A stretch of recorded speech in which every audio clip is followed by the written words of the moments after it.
नमस्ते दोस्तों, आज हम आपके लिए लेकर आए हैं एक ऐसी कहानी जो पिछले कुछ सालों में भारत के सोशल मीडिया और डिजिटल वर्ल्ड में तूफान ला चुकी है। ये कहानी है एल्विश यादव की, एक कॉमन मैन लड़के से सुपरस्टार बनने तक की कहानी, जिसे स्नैक वेनम यानी सांप के जहर के केस में फंसाने की कोशिश की गई। इस वीडियो में हम हर छोटे छोटे पहलू को गहराई से समझेंगे कि कैसे शुरू हुआ ये केस, कैसे एल्विश को टारगेट किया गया, इसके पीछे कौन कौन लोग थे, उनकी मंशा क्या थी, न्यूज चैनल्स ने क्या क्या रोल निभाया, कोर्ट में क्या हुआ, नोएडा पुलिस ने क्या कहा और सबसे बड़ी बात कि इस साजिश के पीछे की असली सच्चाई क्या थी।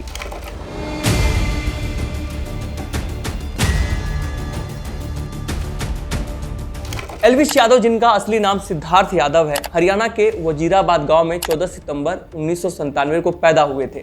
एक मिडिल क्लास परिवार से आने वाले एल्विश शुरू से ही पढ़ाई में तेज होने के साथ साथ दोस्तों में बहुत फेमस थे। अपनी स्कूलिंग गुड़गांव के एमिटी इंटरनेशनल स्कूल से करने के बाद वो दिल्ली यूनिवर्सिटी के टॉप कॉलेज यानी हंसराज कॉलेज से बीकॉम की पढ़ाई पूरी करते हैं। पढ़ाई के साथ साथ वो 2016 में यूट्यूब पर अपना सफर शुरू करते हैं। दोस्तों, उनकी पहली वीडियो कुछ खास नहीं थी, लेकिन धीरे धीरे उनके देसी अंदाज, हरियाणवी एक्सेंट और ह्यूमर ने लोगों का दिल जीतना शुरू कर दिया। वो डेली लाइफ की होने वाली बात को भी मजेदार तरीके से पेश करते थे, जैसे कि दोस्तों के बीच नोक झोंक, गांव की कहानियां और शहर वर्सेस गांव में क्या फर्क होता है।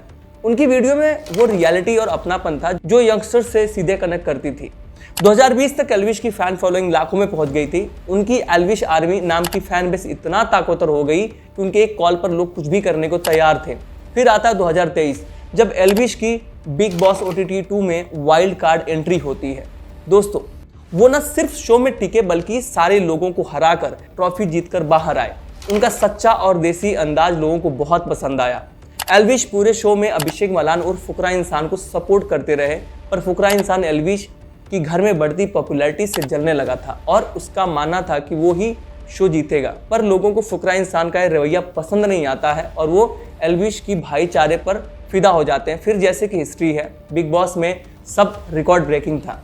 2 अगस्त 2023 को बिग बॉस OTT 2 का खिताब जीतने के बाद एल्विश की पॉपुलैरिटी 7वें आसमान पर पहुंच जाती है। उनके इंस्टाग्राम फॉलोअर्स 10 मिलियन से ऊपर हो चुके थे और यूट्यूब पर उनके सब्सक्राइबर 15 मिलियन को भी क्रॉस कर चुके थे। लेकिन ये ऊंचाई कुछ लोगों को पसंद नहीं आती है। उनकी सक्सेस की चमक कुछ लोगों की आंखों में चुभने लगी थी। फिर आता है 3 नवंबर 2023 को नोएडा के सेक्टर 49 पुलिस स्टेशन में एक FIR दर्ज होती है। ये FIR थी एल्विश यादव और 5 और लोगों के अगेंस्ट। शिकायत करने वाला था पीपल फॉर एनिमल यानी PFA नाम का एक NGO, जिसकी चेयरपर्सन है बीजेपी सांसद मेनका गांधी।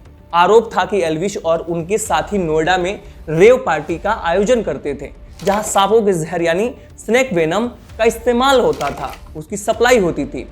पुलिस ने उसी दिन एक स्टिंग ऑपरेशन किया और नोएडा के सेक्टर 51 में एक बैंकेट हॉल पर छापा मारा। वहां से 9 जहरीले सांप बरामद हुए थे, जिनमें 5 कोबरा, 1 अजगर, 2 करैत सांप और 1 रैट सांप शामिल थे।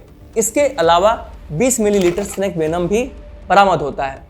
मौके से 5 स्नेक चामर, राहुल, टिटूनाथ, जयकरण, नारायण और रविनाथ को गिरफ्तार किया जाता है। लेकिन ध्यान देने वाली बात यह थी कि एल्विश उस जगह पर मौजूद नहीं थे, फिर भी उनका नाम FIR में जोड़ा गया। FIR में वाइल्ड लाइफ प्रोटेक्शन एक्ट 1972 की धारा 27 वन जीवों का अवैध इस्तेमाल, IPC की धारा 120B आपराधिक साजिश, धारा 284 जहर से इंसान को खतरा और धारा 289 यानी जानवरों के प्रति लापरवाही के तहत केस दर्ज होता है। अब सवाल ये उठता है, अगर एल्विश वहां थे ही नहीं तो उनका नाम क्यों और कैसे आया? क्या ये महज एक इत्तेफाक था या इसके पीछे कोई बड़ा खेल चल रहा था? एल्विश के फैंस और कई सोशल मीडिया यूजर्स का मानना था कि ये पूरा केस उनके कैरेक्टर को खराब करने की एक प्री प्लान साजिश थी। आइए इसे स्टेप बाय स्टेप समझते हैं, हर छोटी डिटेल के साथ। PFA के 2 सदस्य गौरव गुप्ता और सौरभ गुप्ता ने इस केस की नींव रखी। गौरव गुप्ता ने दावा किया कि एल्विश रेव पार्टी में स्नेक वेनम की सप्लाई करवाते थे। उसका कहना था कि उसने एक स्टिंग ऑपरेशन किया, जिसमें एक एजेंट के जरिए एल्विश से संपर्क किया गया। इस एजेंट का नाम था राहुल, जो बाद में गिरफ्तार स्नेक चारों में से एक निकला। PFA का दावा था कि राहुल ने कहा कि एल्विश के लिए सांप और जहर कहीं भी पहुंचा सकते हैं। लेकिन सवाल यह है कि क्या स्टिंग ऑपरेशन सचमुच निष्पक्ष था? एल्विश ने बाद में कहा कि वो कभी राहुल से मिले ही नहीं। उनके फैंस का आरोप था कि पीएफए ने पहले से ही एल्विश को टारगेट करने का प्लान बनाया था। कुछ लोगों का मानना है कि एल्विश ने पहले कभी पीएफए को टारगेट किया था, उसके ऊपर सवाल उठाए थे, जिसके चलते बदले की कार्रवाई हो सकती थी। दोस्तों, जो 5 लोग गिरफ्तार किए गए थे, उन लोगों ने कहा कि वो सारे सपेरे हैं और रोजी रोटी के लिए पार्टीज में सांप और जहर सप्लाई करते थे। जब ये केस शुरू हुआ तो उन लोगों ने एल्विश का नाम सीधे तौर पर नहीं लिया था, लेकिन बाद में पुलिस दावा करती है कि पूछताछ में इन लोगों ने कहा है कि वो एल्विश के कांटेक्ट में थे। एल्विश के वकील प्रदीप राठी ने इसे सिरे से खारिज कर दिया। उनका कहना था कि इन स्नैक चार्मर्स पर पुलिस ने दबाव डाला ताकि वो एल्विश का नाम ले। एक और कमाल की बात थी कि इन स्नैक चार्मर्स को नवंबर 2023 में गिरफ्तार किया जाता है और कुछ टाइम बाद उन्हें जमानत भी मिल जाती है। अगर वो इतने बड़े रैकेट का हिस्सा थे तो वहां जमानत आसानी से कैसे मिली? क्या ये सब इसलिए था कि असली टारगेट एल्विश थे? 4 महीने जांच चलने के बाद 17 मार्च 2024 को नोएडा पुलिस ने एल्विश को गिरफ्तार कर लिया। उन्हें लक्सर जेल ग्रेटर नोएडा में 14 दिन की जुडिशियल कस्टडी में भेज दिया जाता है। पुलिस का दावा था कि एल्विश ने पूछताछ में कबूल किया कि वो रेव पार्टियों में स्नैक वेनम का इंतजाम करते थे, लेकिन एल्विश और उनके वकील ने इसे पूरी तरीके से झूठ बताया। एल्विश के वकील ने कहा कि पुलिस ने उन्हें गैर कानूनी तरीके से हिरासत में रखा है। उन्हें यह भी नहीं बताया गया कि उनकी गिरफ्तारी किस आधार पर हुई है।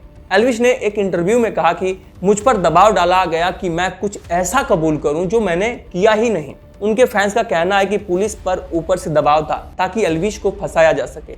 पुलिस ने दावा किया कि उनके पास फॉरेंसिक रिपोर्ट थी जिसमें स्नैक वेनम की पुष्टि हुई थी, लेकिन वो स्नैक वेनम एल्विश के पास से नहीं मिला था, बल्कि स्नैक चार्मर्स के पास से बरामद हुआ था। एल्विश का उस जगह से कोई सीधा कनेक्शन साबित नहीं हुआ।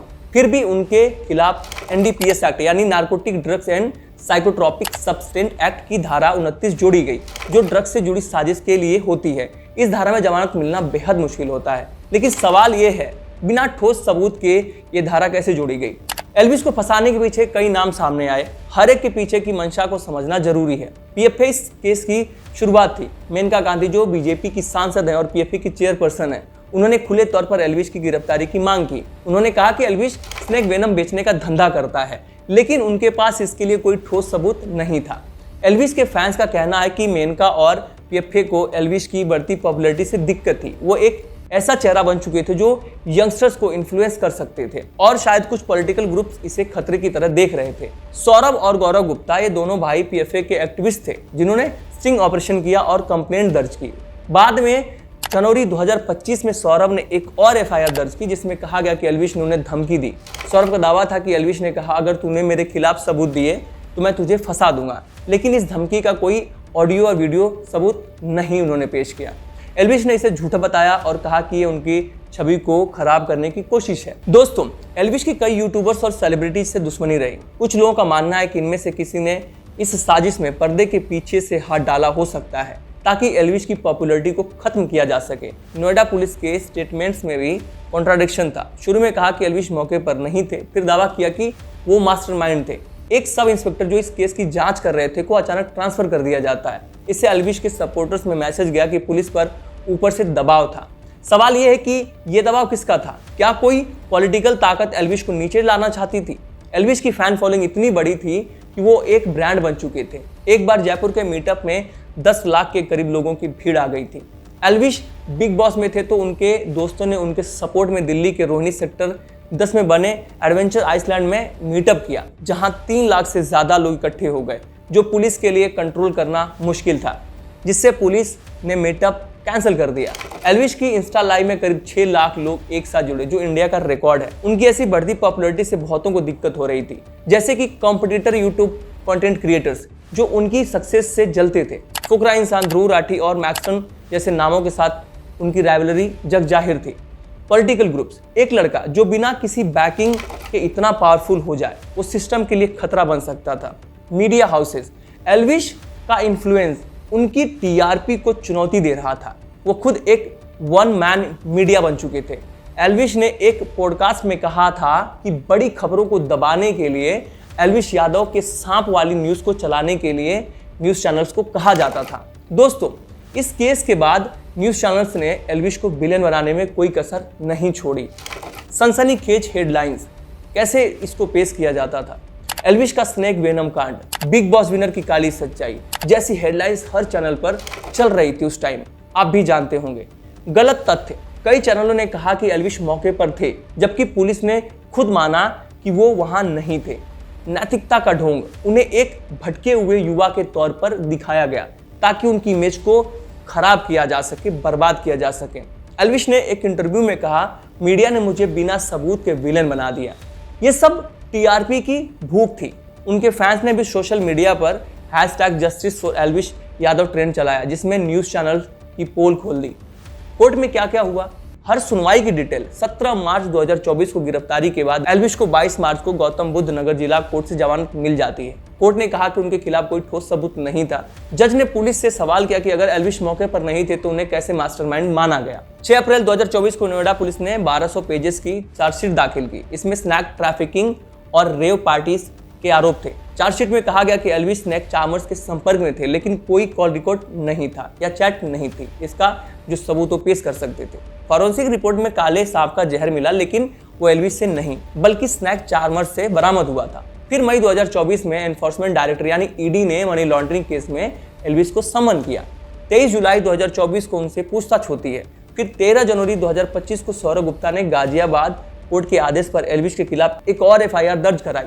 आरोप था कि एल्विश ने उन्हें धमकी दी, लेकिन कोर्ट में सौरभ कोई पक्का सबूत नहीं दे पाए। एल्विश ने इसे उनकी छवि खराब करने की एक और साजिश बताया। नोएडा पुलिस के बयानों में बार बार बदलाव देखने को मिलते रहे। नवंबर 2023 एल्विश मौके पर नहीं थे, उनकी भूमिका की जांच हो रही है। मार्च 2024 एल्विश ने स्नैक वेनम का इंतजाम किया था। फिर अप्रैल 2024 चार्जशीट में कहा गया कि एक बड़ा रैकेट था, लेकिन एल्विश का नाम सिर्फ शक के बिना पर लिया गया था या दर्ज किया गया था। पुलिस की इन बातों से साफ था कि उनके पास पुख्ता सबूतों की कमी थी, फिर भी बार बार उनके खिलाफ कार्रवाई की गई। एल्विश के फैंस और कई न्यूट्रल लोग मानते हैं कि एक साजिश थी। इसके पीछे के कारण कुछ ऐसे हो सकते थे, पॉपुलैरिटी को दबाना। एल्विश एक ऐसी आवाज बन चुके थे जो सिस्टम को चैलेंज कर सकते थे। पॉलिटिकल दबाव, पीएफए और कुछ ताकतवर लोग नहीं चाहते थे कि एक यूट्यूबर इतना प्रभावशाली बने।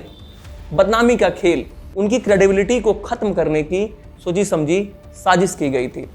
लेकिन कुछ लोग कहते हैं कि एल्विश की लाइफस्टाइल और उनके कुछ पुराने वीडियोस जिनमें वो सांपों के साथ नजर आए, इस केस को हवा दी।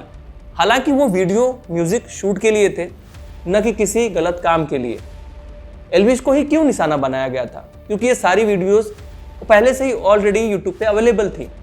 यूथ का आइकन, वो युवाओं के बीच एक आइकन थे जो कुछ लोगों को पसंद नहीं था। कोई बैकिंग नहीं, बड़े परिवार पॉलिटिकल सपोर्ट के बिना वो आसान टारगेट थे। राइवलरी की बात करें तो उनकी सक्सेस से जलने वाले कई थे। सभी कंट्रोवर्सीज के बावजूद एल्विश ने हार नहीं मानी। वो अपने फैंस के लिए कंटेंट बनाते रहे। उनकी एल्विश आर्मी आज भी उनके साथ खड़ी है। वो कहते हैं, हम सच के साथ हैं और सच जीत के रहेगा और मैं अपने फैंस के लिए कभी रुकूंगा नहीं। निष्कर्ष की बात करें तो दोस्तों, ये एल्विश यादव और स्नैक वेनम की केस की पूरी कहानी है। क्या एक क्राइम था या एक साजिश?